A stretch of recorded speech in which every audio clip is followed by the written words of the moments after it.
প্রিয় ভিউয়ার্স, আমি কবি মহিউদ্দিন চৌধুরী মাইকেল আমার আবারও আপনাদের সামনে উপস্থিত হয়েছি একটি কবিতা পাঠ নিয়ে।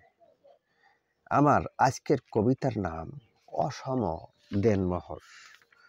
আমি এই কবিতাটি লিখেছিলাম ৩/৪/২০১৬ খ্রিস্টাব্দে। এই কবিতাটি আমার দ্বিতীয় কাব্যগ্রন্থ স্মৃতির স্পন্দন এর ২৫ ও ২৬ পৃষ্ঠায় লিপিবদ্ধ আছে। আমি পাঠ করে শোনাবো।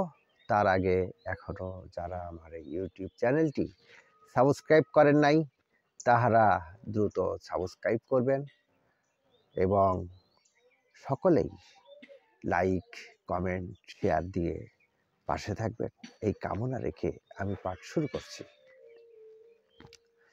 ইসলাম ধর্মেই বিবাহের সময় কনেকে বর কর্তৃক দিতে হয় বরের সামর্থ্য অনুযায়ী মোহরানা।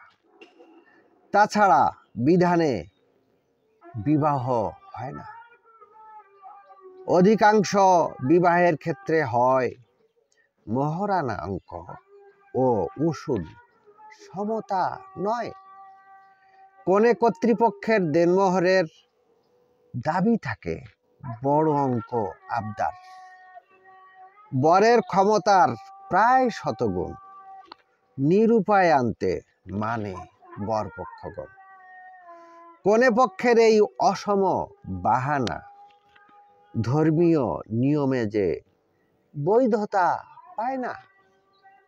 উভয় পক্ষের সিদ্ধান্তের চূড়ান্ত হলে হয় নিকাহনামা নিবন্ধিত।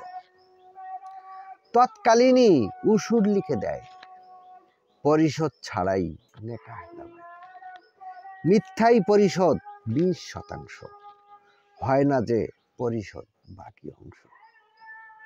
নেকাহনামায় পেয়েছে বৈধতা অসম দিনমোহরের পূর্ণ বৈধতা। সাথে সাথেই পেয়েছে বৈধতা বর কনেই স্বামী স্ত্রীর মর্যাদা। স্বামী চেষ্টা করে না পরিশোধের, কারণ এটা অসম দেনমোহর। বিধান স্বামীকে শোধ দিতে হবে। অসচ্ছল স্বামী কি বা করবে? সংসার, স্ত্রী, সন্তান ফেলে পালাবে, না কোনো বিকল্প উপায় খুঁজবে? হ্যাঁ, উপায় আছে যে দুটি শোধের।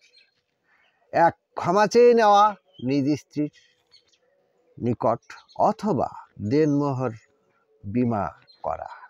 বিমা কোম্পানিতে যায় শোধ করা। দায় করে নিয়েছ সুখের আশায়, যত শীঘ্রই পারো শোধ করে যাও। একটা বিধান যে চাপা দিতে হয়, আরো দুটি কুবিধানের জন্মই। ভবিষ্যৎ সতীন ও তালাক প্রথার ভয়। কনের অসম দেনমোহর এজন্যই। অথচ যে সতীন ও তালাক প্রথা বিধানে আছে তো দুটোই বৈধতা। অসম দেনমোহরে মরলে স্বামী নিরুপায়ে স্ত্রীকে দিতে হয় ক্ষমি। সতীন ও স্বামীর পূর্বে স্ত্রীর মরণে ওয়ারেস বঞ্চিত হয় বহু কারণে। ঢাকা দেয় অসম দেনমোহর প্রথা সদা সর্বদা তালাক ও সতীন প্রথা। এই নিয়ম নীতি কতটা শান্তির প্রশ্ন এখন ধরার মানব জাতির। আমার কবিতাটি এই পর্যন্ত। সবাইকে ধন্যবাদ।